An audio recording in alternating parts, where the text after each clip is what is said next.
नितर अपन संसार में जितने भी बोलते हैं सब आसक्ति तो है। जगत आसक्ति है कि नहीं, यूं बताओ। और जगत में रहने वालों मकान आसक्ति है कि नहीं, जगत में रहने वाली व्यवस्था आसक्ति है कि नहीं। अब आसक्ति का गुण गा रहे हैं आप, और आसक्ति का गुण गाओगे तो अंत में आपका भी नाश होगा, और जिसका गुण गा रहे थे उसका भी नाश होगा। आपने सत्य को कहां धारण किया। इसलिए सत्यव्रत राजा कहता है कि ईश्वर, मैंने कभी तो आपका नाम छोड़ा ही नहीं, आपका साथ ही नहीं छोड़ा, तो फिर आप मुझे छोड़ करके कैसे जा सकते हो। सत्य है परमात्मा, और परमात्मा का नाम और परमात्मा का काम। बाकी जितना भी जो आप अपन जीवन में जो भी धारण कर रहे हैं या कर रहे हैं या देख रहे हैं, सब असत्य है। ये आज दिखाई दे रहा है, कल इसका कोई पता नहीं कि ये बल्ब कल रे नहीं रे, क्योंकि आसक्ति है।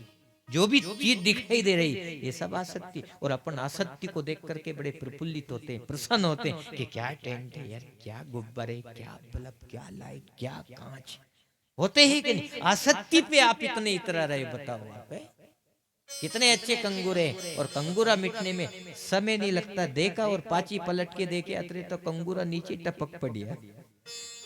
यार अभी तो देख के गया था, और अभी गए कहां, आसक्ति का साथ किया था और मां मन लगाया था। तो आसक्ति कितने दिनों तक टिकेगा साहब। आसक्ति तो नष्ट हो जाएगा। आज दिख रहा है, कल नहीं दिखेगा। इसलिए सत्य अमिट है, और परमात्मा सत्य है, और परमात्मा का नाम सत्य है। इसलिए सत्यव्रत राजा ने कहा कि मैं कभी भी सत्य को नहीं छोड़ता हूं, सत्य को मैं हमेशा जीवन में धारण करके रखता हूं। एक दिन वो राजसभा में बैठा,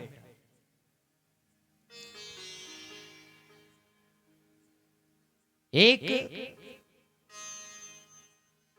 महिलाएं उसके राजमहल से निकल के जा रही थी। राजा ने पूछा कि आप कौन हो, पहले तो मैंने कभी नहीं देखा आपको आते जाते, आप यहाँ से कौन जा रही हो मेरे राजमहल से निकल के। राजन, मैं लक्ष्मी हूँ और अब मैं तेरा त्याग करना चाहती हूँ। तो राजा ने कहा कि जाइए, मैं आपको नहीं रोकूंगा। लक्ष्मी को भी छोड़ दिया। थोड़ी सी देर बाद एक पुरुष निकल के जा रहा था, उससे पूछा कि आपको मैंने कभी नहीं देखा, आप कौन हो, कहाँ जा रहे हैं। ठीक है राजन, मैं दान हूं। जब लक्ष्मी ही नहीं रहेगी तो दान का भी कोई मतलब नहीं रहेगा, इसलिए मैं तुम्हें छोड़ के जा रहा हूं कि जाइए, अब भी जाइए।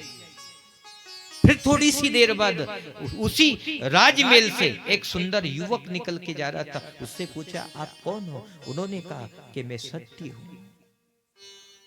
तो राजा ने कहा कि मैंने सत्य को कभी नहीं छोड़ा, तो आप मुझे छोड़ के कहां जाओगे। तो वो सत्य वापस आ गया, और जब सत्य आ गया तो वो दान भी आ गया और लक्ष्मी भी वापस आ गई।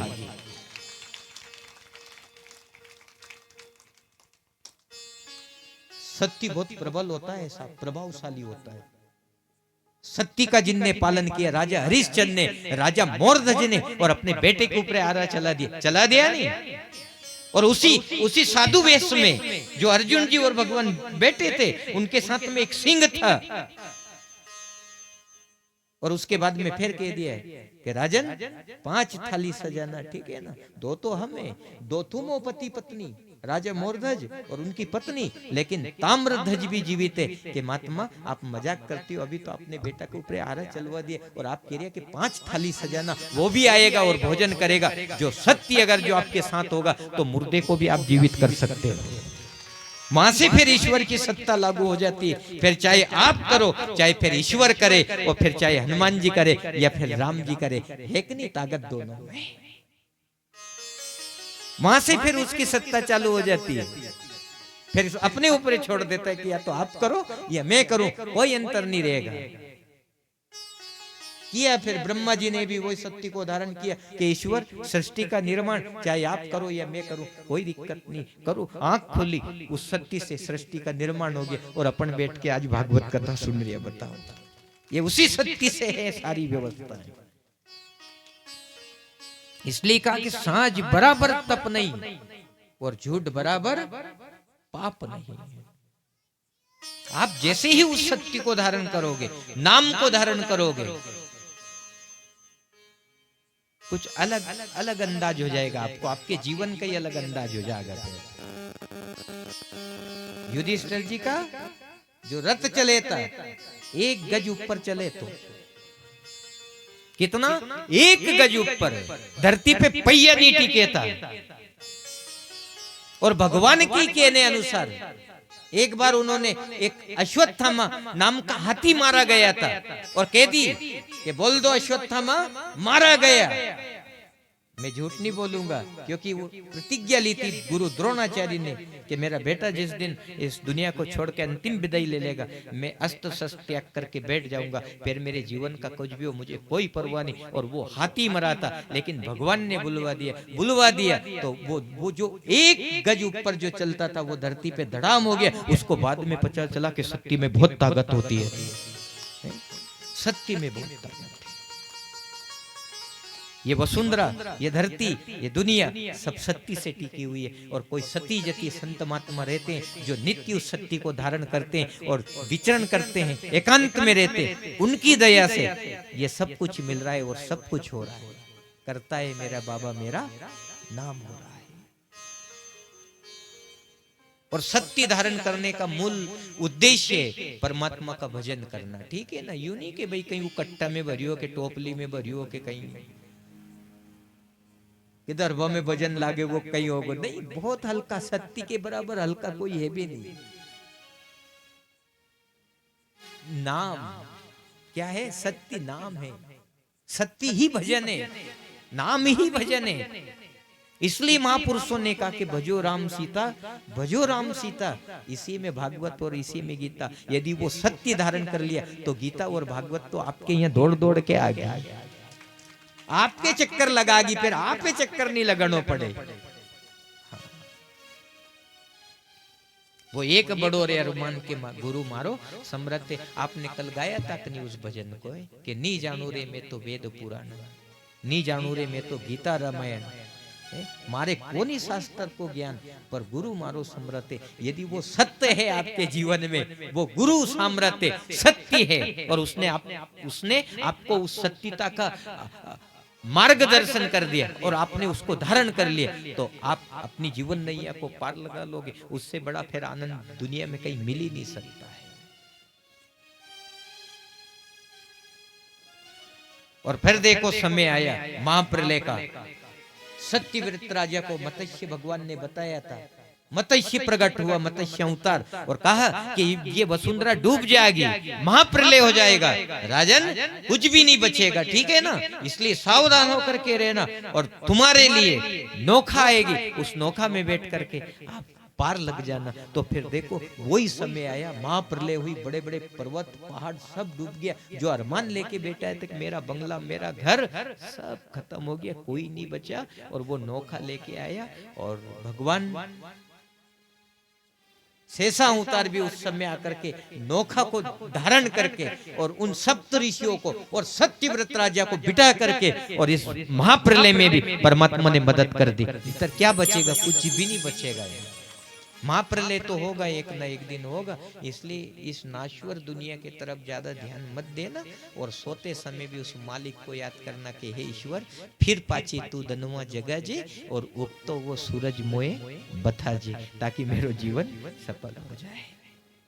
आज भी इस धरा पे जितने भी लोग सोते हैं, यूं कहते हैं कि 1 लाख तो आंखें मीच ले, फिर धनवा उनकी आंखें ही नहीं खुले कि 1 लाख तो आंखें मीचते ही चलिए जावे। के बताओ अपन सौभाग्यशाली है कि सो जावा और अपनी आंखें खुल जावे, और जो सोवे और सुबह फिर आंख खोल ले वही सौभाग्यशाली है। नितर के 1 लाख लोग की आंखें मीची की मीची रह रही है हर रात। उनमें से अपन तो नहीं है, कम से कम सो रही है और जाग रही है और भगवान की कथा सुन रही है। और जिस दिन अपनी कहीं उनमें गिनती होगी उस दिन रहेगा कहीं अपन। बताओ सब, हे मालिक तू बचाना और हमारे जीवन की रक्षा करना, ताकि हम मुक्ति के मार्ग तक चले और वो स्वाद ले जो मुक्ति और नुक्ति में मिले कि नहीं?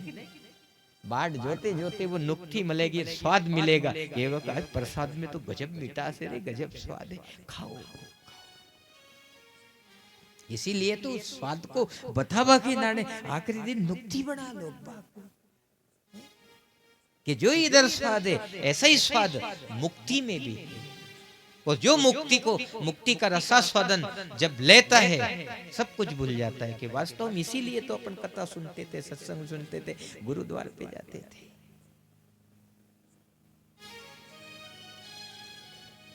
और महाप्रलय में कोई नहीं बच पाता है, इसलिए महाप्रलय के पहले आप हरि नाम की अलग जगह हो और परमात्मा का भजन करो। हनुमान जी है और बालाजी का द्वार है, तो उनके तरफ से भी इशारा है कि दादा राम जी को भजन तो गा ले। 4 दिन हो गया आज राम जी को भजन नहीं गायो। तो तुम राम नाम बोलो मन, हरे राम बोलो रे, राम नाम बोलो मन, हरे राम बोलो रे।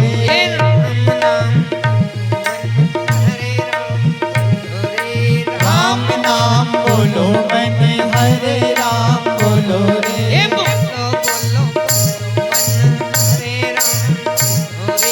बोलो बोलो बोलो मन, हरे राम बोलो रे। गौ माता की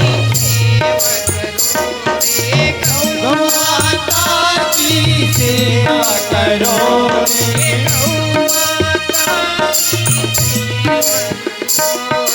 गौ माता की सेवा करो रे। सेवा करे तो सेवा करे तो यहाँ मेवा मिले।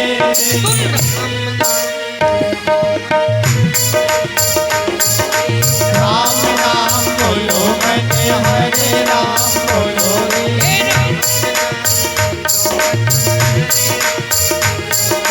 राम नाम बोलो मन, हरे राम बोलो रे।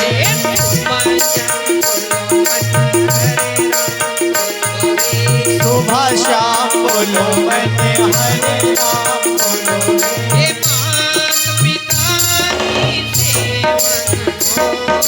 मात पिता की सेवा करो रे। मात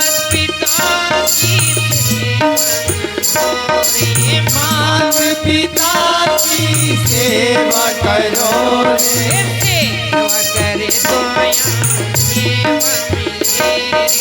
सेवा करे तो यहाँ मेवा मिले।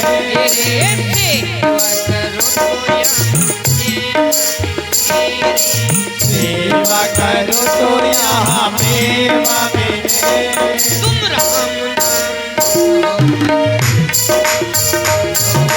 राम नाम बोलो मन, हरे राम बोलो रे।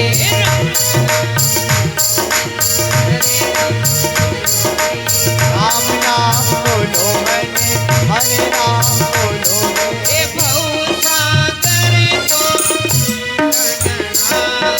भव सागर तो डगना रे।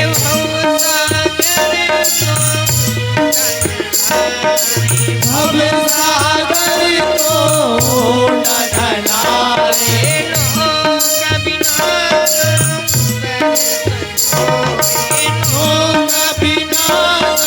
उतर सको रे।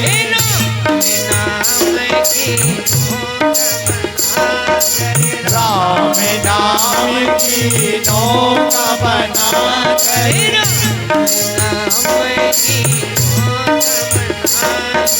राम नाम की नौका बना कर।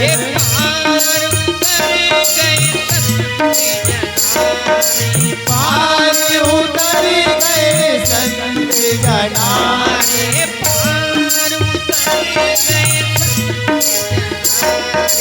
पार उतर गए संत जना रे।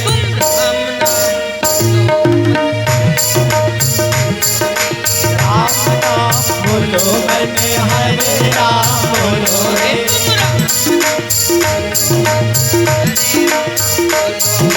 राम नाम बोलो मन, हरे राम बोलो रे।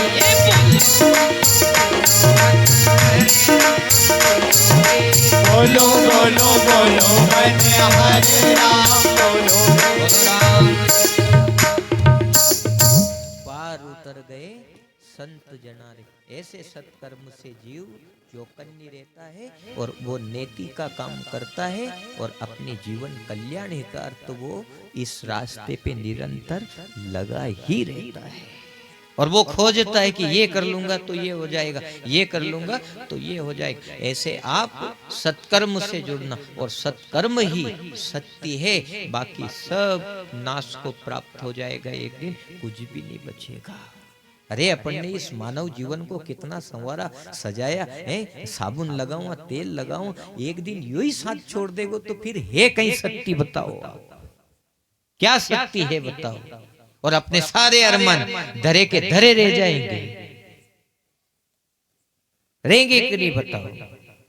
और कई तमन्ना है आपकी इस जीवन के साथ में, इसलिए सत्य को धारण करके अपन को आगे बढ़ना, यूं ही नहीं रहना है अपने भूल भुलैया में, नहीं तो अपने बाद में अकरेगा पता चलेगा। जब आज नहीं अकरेगा बाद में अकरेगा, पता चलते हैं कि एहसास हो जाएगा कि मैं ये कर लेता तो ऐसा नहीं होता।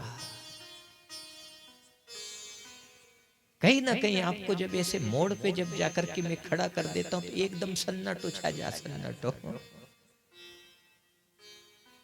आधी रात आगे न कहते ही मुई बोल रही हूँ, बाकी सब चुप, एक भी नहीं बोल रही। मो बोलना बदो, फिर जरूरत पड़ेगी जब गवा भी देबा जुम्मा। क्यों आता है कि नहीं? कहते हैं कि गुरु ही तो गवा देगा फिर। मतलब इस मार्ग की बातें कर रहा हूं, अपन इतने बड़े नहीं है, लेकिन अपने सामर्थ्य जो सदगुरु होते हैं वो जरूर आते हैं तो वो उन्होंने आवाज दी है इस बंसी में, ये तो फोकलो है, पर चैतन्यता का तो एहसास करा दिया नहीं कि मैं आ जाऊंगा, सुन लोगे तो कल मैं अलग जगह दूंगा, बरी कर जाऊंगा, आकर के मुक्त कर दूंगा, फिर तो जय जयकार होगी नहीं। आज भले ही मत करो, पर कल तो होगा कि बलियारी गुरु आपकी छुटकारा कर दिया और मुझे मालिक से मिला दिया, जिसके लिए मैं जन्म जन्मांतर चक्कर खाता रहा, दौड़ता रहा, आज मुझे उसका दीदार करा दिया आपने। नहीं तो जानने के बाद में जगत के विषय में भी आप समझ जाओगे और जगदीश्वर के विषय में भी समझ जाओगे कि जगदीश्वर क्या है और जगत क्या है। एक पिता पुत्र गांव में घूम रहा था, मार साहब उधर से गली में होती निकल के आ रहा था, तो पिताजी ने कहा कि छोरा, मार साहब आ रहे रे, भाग, क्योंकि तू 10 दिन हो गया स्कूल नहीं गए। तो छोरा ने की कि मारी भागवा की जरूरत नहीं है पिताजी, थम भागो। कि क्यों? कि मैंने मार साहब से छुट्टी मांगी थी, थम दिखोगा तो गड़बड़ी हो जाएगी। कि क्यों? कि मार साहब मारा बाप मर गया, जैसे मो 10 दिन की छुट्टी दे दो, थम मत दिखो, मारे दिखे तो कोई दिक्कत नहीं है, पर आप दिखोगा तो लपड़ो हो जाओगे कि ये छुट्टी लेके आए हो और बाप तो अभी जीव तो ही घूम रही हो। जगत का एहसास हो जाएगा, वहां भी समझ जाओगे कि दुनिया कहाँ चलती है, और ईश्वर का यदि एहसास हो गया तो सदगुरु कहते हैं कि आप कहाँ चलते हो। सड़क पे चढ़ गई मीरा, ताकत मिलती है साहब वहां से। इसलिए निरंतर सत नाम का जाप करो, और सत नाम से बड़ी दौलत जीव के लिए इस जगत में दूसरी नहीं है।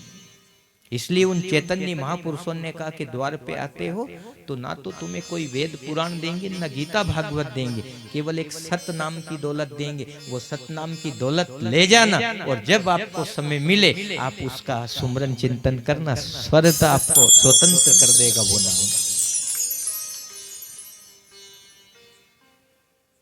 और भागवत में फिर देखो 9वें स्कंद में अनंत राजाओं का प्रसंग है और बड़े बड़े राजाओं का प्रसंग है, पर नेति नेति करके उन्होंने फिर इस जगत से हार करके सत्य की शरण स्वीकार करी, और जब वो सत्य की राह पे चले तो परमात्मा ने भी अपना रंग दिखाया फिर वहां।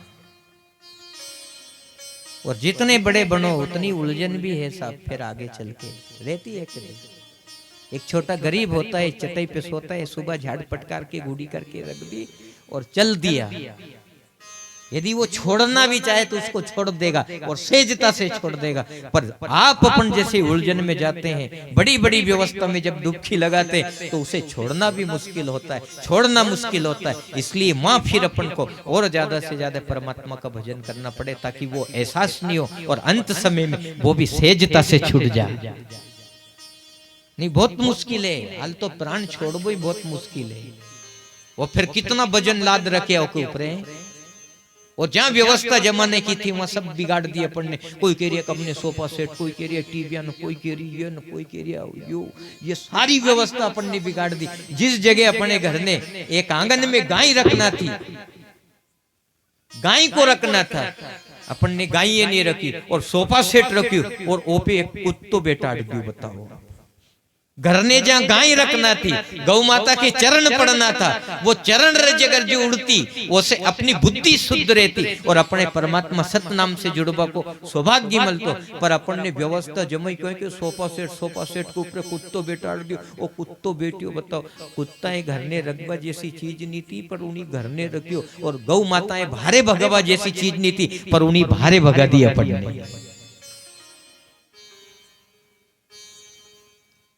गौ माता तो अपने आप में सिद्ध है साहब, कामधेनु है गौ माता तो, पर उसे अपन ने भटका दिया। वो तो अभी भी अपना सुदाधन है जो कि अपने खाबो पीबो और सही समय मिल रही हो और सृष्टि भी अभी रुक नहीं बदल रही है। नेतर के अतरा दिन तक लंबा चौड़ा बादल कभी भी नहीं होता। धीरे धीरे देख जो अमेरिका बनबो वालो है, भारत देश भी होता कहीं बादल अतरा दिन पीछू ही पकड़ लियो और वहां कब बारिश आ जावे, कब गर्मी आ जावे, कब ठंड पड़वा लग जाए। और आ लबे तक ठंड पड़ रही, चेती उतर गई और उतर गया ना बच्चे, अभी भी ठंड पड़ रही। बताओ लोग बाग ओढ़े उन्हें परोड़ा का कंबल, गर्मी में भी ठंड, तो वातावरण भी रुख बदल रहा है धीरे धीरे। यदि आप छोड़ दोगे उस सत्य को तो फिर सत्य आपकी मदद नहीं करेगा, फिर आप अपने सभी दुखी होना पड़ेगा। कितनी मारा मारी चल रही, बादला हो रही है, अपने खेत में गेहूं फैल रही है। अब फिर आदमी देखो कितना चटपटा था, जल्दी इकट्ठा करो, कहीं पानी पड़ गयो, कहीं ऊपर से कहीं वो आपदा कहीं बरस गई तो अपन सब दुखी हो जाए। तो लोग बाग दिन रात करके और व्यवस्था कर दी, नहीं तो कतरा आराम से सुबह पीली उठे, एक भी बादलो नहीं, अरे कर लंग, अरे आज निकाल कर लंग, और बादलों दिखते ही कि रात दिन भिड़े आदमी। दुखी कर दिया अपनी व्यवस्था ने और धीरे धीरे कहीं अपनी व्यवस्था बिगाड़ लेंगे तो फिर रात में भी नींद नहीं आएगी, तो फिर ऐसी दुनिया आगे भाड़ में जावे। फिर कहीं मतलब है, जब सुखी नहीं मिले तो वह दुनिया कई काम की, जिसे कर रहे हैं उसमें सुखी नहीं है, फिर मारा मारी की जिंदगी में अपन बहुत दुखी हो जाएंगे। इसलिए संतुलित रहो, गौ माता की सेवा करो, घर में गौ माता की चरण रज होना चाहिए और गौ माता की चरण रज होगी तो आनंद हो जाएगा। कभी कभी राम को भी अधूरापन महसूस हुआ था। 9वें स्कंद में राम की कथा है कि मैं राजा का बेटा और मैं गौ माता की सेवा नहीं कर पाया, मैं जब कन्हैया बन के आऊंगा नहीं तो गौ माता की सेवा करूंगा। तो वो भी गौ माता की सेवा करवा के नारे अवतार लेके आया, बताओ आप, और अपन सेवा नहीं कर रही। अब धीरे धीरे अपन ने सारी व्यवस्था छोड़ दी।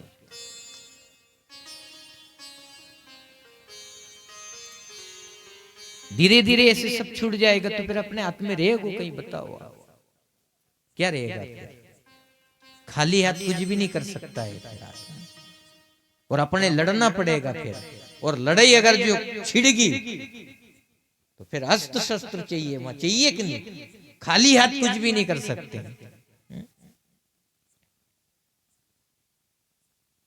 हर समय अपने जरूरत पड़ेगी और ये चीजें कहीं ना कहीं अपने सत्य से ही प्राप्त होगी। और अगर जो अपन ने उस सत्यता को छोड़ दिया अपन सब दुखी हो जाएंगे।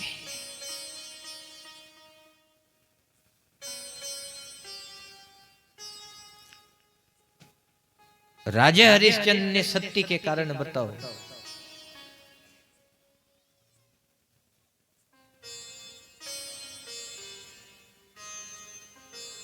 दूसरा के यहाँ पानी भरियो नहीं, धर्म के खातिर, सत्य के खातिर पत्नी ने दूसरे के यहाँ झाड़ू लगाया। जो राजा हरिश्चंद्र एक ऐसा राजा था कि एक बार अगर जो हीरा मोती से जड़े कपड़े पहनता था और यदि स्नान करने के लिए अगर जो शरीर से उतार के धर देता था तो पाची डबल से जिंदगी में उन्हें अपने शरीर पे धारण नहीं करता था, उनको रोड पे फेंक देता था। तो गरीब लोग उनसे बेच बाच के अपना जीवन चलाते थे। बताओ ऐसा आदमी जो दूसरे के यहाँ पानी भरे, बताओ दूसरे के यहाँ नौकरी करे, मशान में नौकरी करे, पर सत्य धारण किया और सत्य को धारण किया तो फिर पाची रंग जमा दिया उसने। उसने की कमी रखी कहाँ, मैंने बता तेरे लिए कहाँ रखी कमी। उनने बाद में की कि हाँ सही है, और अगर जो तुम इधर नहीं जुड़ते और तुमसे अपराध हो जाता और कहीं यही व्यवस्था आज से चली जाती तो बाद में कोई भी नहीं संभालता तुम्हें। सत्य है, परमात्मा है, तो वो अपने संभाल लेगा। इसलिए तो देखो राजा सगर के 60,000 पुत्र, 60,000 पुत्र, यज्ञ भी किया उन्होंने कि जब अपनी सामर्थ्यता इतनी है और अपने सब तरह से परिपूर्ण परमात्मा ने कर दिया तो यज्ञ भी करा अपन। यज्ञ में भी इंद्र ने सोचा कि यार ये बलिष्ठ हो जाएंगे और इतने हो सके कभी स्वर्ग को ऊपरे धावा बोल दे, तो ये यज्ञ का घोड़ा था, उसको राते रात चुरा करके और कपिल मुनि के आश्रम पे बांध दिया। किसने? इंद्र ने। और कपिल मुनि को पता नहीं कि मेरे यहाँ घोड़ा ला करके इंद्र ने बांध दिया, और वो समाधि में मस्त थे। और अब इन लोगों ने सोचा कि यार कि अपनो घोड़ो कहाँ भाग गयो। अभी ढूंढता ढूंढता गया तो कपिल मुनि के आश्रम पे देखियो। इनने सोचा करे यो महात्मा, ये तो चोट्टो है, ये तो घोड़ा चोर है। और देखो कतरो सीधो सटा के मीच के बेटियों आवे, ढोंग करता है ये, चिल्ला चोट करी और महात्मा की आंखें खुली। अपराध किया था उन्होंने, सब जल करके भस्मीभूत हो गया। 60,000 हो गया, बताओ, जल करके खत्म हो गया। तप में भी तो कोई ताकत होगी, बताओ। वैसे ही भागवत कथा सुना रिया अपन, तप में भी ताकत होती है।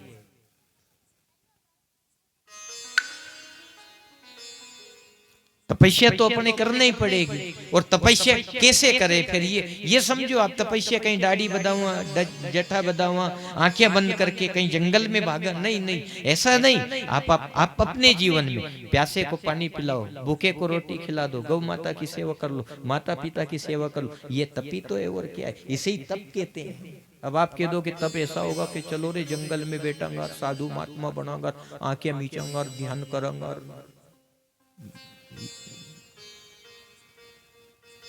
यही है तप और साधना कि आप घर ने बिल्कुल जैसे बेटी जीवन भी मिला, साफ सफाई करना, बर्तन साफ करना है, झाड़ू लगाना है, आलस मत करो, बस उसको करते रहो, स्वभाव में उतरेगा तो आपके जीवन में वो चमत्कारी होगा और फिर आगे चल के आपका वो साथ करेगा। यदि आप यहाँ सीख गया तो फिर आपको कभी भी है ना दिक्कत नहीं आएगी, क्योंकि यो घर भी तो छोड़ना पड़ेगा और एक के बाद में फिर यहाँ से भी चलना अपने बहुत लपड़ो है।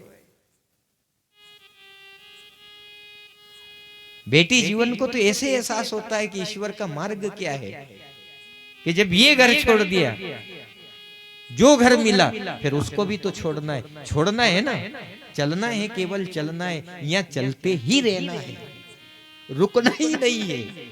और कोई सोचे कि मैं कुछ थोड़ी देर के स्थिर हो जाऊं, रुक जाऊं, ये अपनी गलत फेमी है, याद रखना, गलत भ्रम है। रुकना ही नहीं है, चलना है, यहाँ से फिर वहां चलना है। छोड़ना तो पड़ेगा अपने, और एक दिन आप नहीं छोड़ोगे वो आएगा, खेचातानी करेगा। इसलिए सेजता से छोड़ो नहीं, कहीं को खेचातानी करे और छुड़ावे का ही मतलब है। सेजता से छोड़ो और आगे बढ़ो।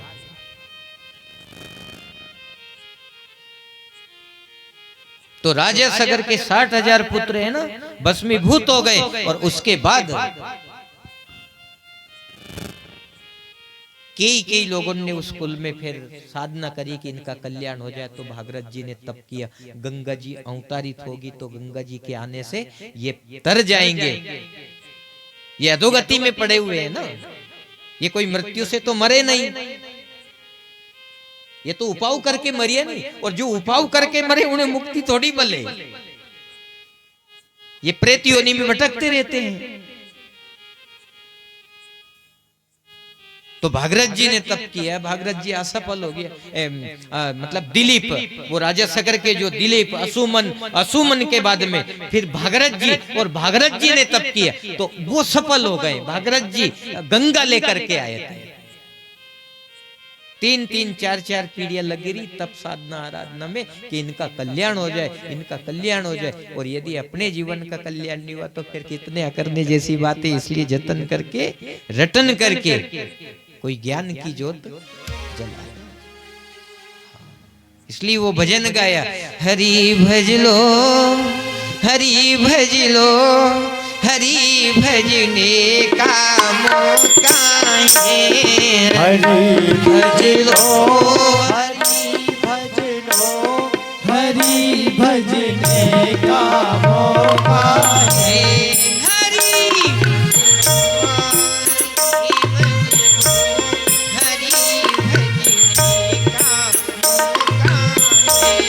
हरि भज लो, हरि भज लो, हरि भजने का मौका है। रगड़ का सत्संग की प्रकट कर ज्ञान की ज्योति। रगड़ का खूब सत्संग की प्रकट कर ज्ञान की ज्योति।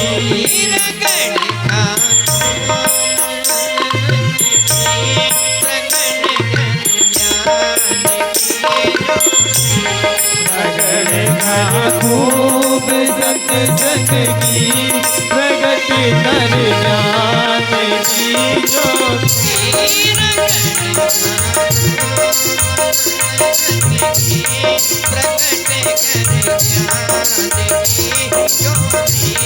रगड़ का खूब सत्संग की प्रगट कर ज्ञान की ज्योति। हरि बोल।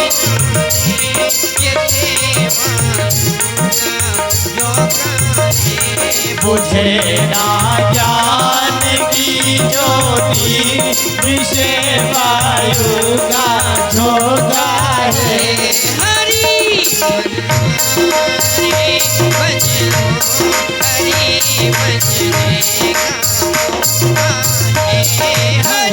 भज लो, हरि भज लो, हरि भजने का मौका है।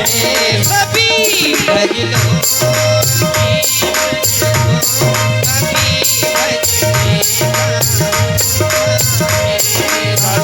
भज लो, अभी भज लो, अभी भजने का मौका है।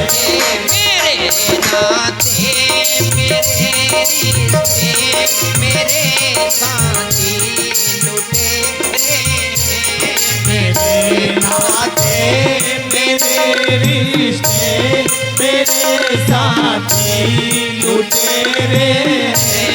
मेरे नाते, मेरे रिश्ते, मेरे साथी लुटेरे। नाते मेरे रिश्ते, मेरे साथी लुटेरे। लूट कर करेंगे नंगा, मरे को माता होगा। लूट कर करेंगे ये नंगा, मरेगा माता तो गाए।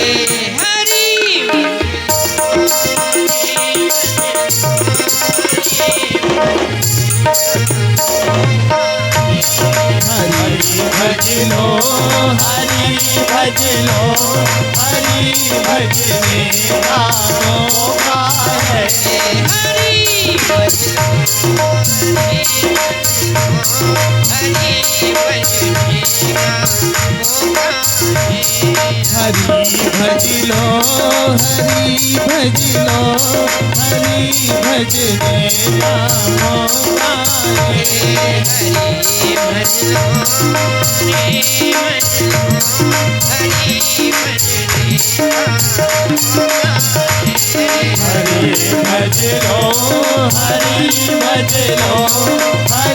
भजने का मौका है। बोलो सदगुरुदेव हरि भज लो, हरि भज लो, हरि भजने का मौका है। आनंद ले लिया लोगों ने, और फिर देखो परमात्मा आया, फिर उसके बाद में फटीका चल गया। ऐसे आता है, फिर वो बजते बजते एहसास कर देगा कि मुआरी हो। और आज बहुत आनंद आया कथा में मारे तो, अब आपके आया नहीं आया, पर मारे तो आया। क्यों? कि आपने बहुत स्थिरता से कथा सुनी। और आज जन्मोत्सव की कथा आप लोगों के बीच में, और परमात्मा भी अवतार लेकर के आपके बीच में आ गए। बहुत आनंद है। तो फिर देखो 10वें स्कंद की कथा, वासुदेव देवकी का विवाह। जैसे ही विदा कर रहा था कंस रथ में बिठा करके अपनी बहन को, आकाशवाणी हुई, कंस जिसको तू विदा कर रहा है ना, इसका 8वां पुत्र तेरा काल होगा। उसकी मति भ्रमित होगी कंस की। उसने तलवार निकाली कि देवकी यही मार दूं तो फिर बच्चा कहां से जन्मेगा। वासुदेव ने कहा कि नहीं नहीं कंस, आप ये अनर्थ नहीं कर सकते हो। क्यों? कि मेरे होते हुए मेरी पत्नी को आप मार नहीं सकते हो। पहले मुझे मारो, उसके बाद में मेरी पत्नी को मारना। क्योंकि पति का धर्म होता है, क्यों? कि वो उसके भरोसे सबको छोड़ के निकल पड़ती है एक के साथ। माता पिता घर परिवार सबको छोड़ देती है कि नहीं वो बेटी, एक के कारण। तो फिर उसका भी तो कोई धर्म दायित्व होगा। वासुदेव ने कह दी कि पहले मेरी गर्दन के ऊपर तलवार चले, और कंस यदि तू मुझे मार सके, उसके बाद में तू देवकी को मार सकता है। कंस ने सोचा कि यार वासुदेव तो बहुत प्रांगट है तलवार चलावा में, और मैं वासुदेव से जीत नहीं सकूंगा और लपड़ा हो जाएगा। इसलिए वासुदेव जो कह रहे हैं वो ठीक है, 8वां तेरा काल है, तू 8वां को ले लेना। कंस समझ गया, और जब पहला बच्चा जन्मा तो यूं कहते हैं साहब के कंस ने कहा कि नहीं नहीं, ये मेरा दुश्मन नहीं, मुझे तो 8वां मारेगा, 8वां दे देना, मैं 8वां को कुछ भी करूं। पर नारद जी ने आकर के आग लगा दी कि 8वां अब 8 जन्मेगा तो ना जाने वो किधर से 8 गिन ले, अनंग से कनंग से, किसको 8 मान ले। फिर पाची उसकी बुद्धि भ्रमित होगी, और उसने कहा कि जब सबको मारना चाहिए, उसके मन में सबको मारने का उसने संकल्प ले लिया। ऐसे करके 6 बच्चों को नष्ट कर दिया उसने। जब भी बच्चा जन्मा उसने उठाया, सूचना लगी, और उसने दीवार पे उसको पछीटा और उसके प्राण निकाल दिए।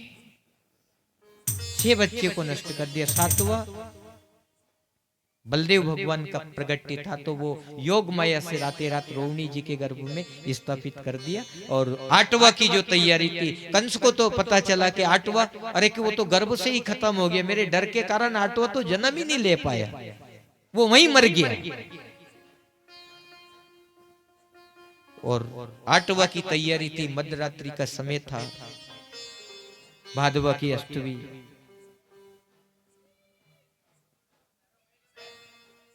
और जैसे ही भगवान ने चतुर्भुज रूप धारण किया और कारागार जेल के छत पे आकर के वासुदेव को जगाया, वासुदेव मैं आ गया हूं। चतुर्भुज भगवान का दर्शन करके वासुदेव ने कहा कि ठीक है प्रभु आप आए तो है, पर आप तो 8वां बालक बन के आ रहा था, फिर यो कई नाटक, आप तो चतुर्भुज रूप में आया, बालक बन के आना था नहीं आपको।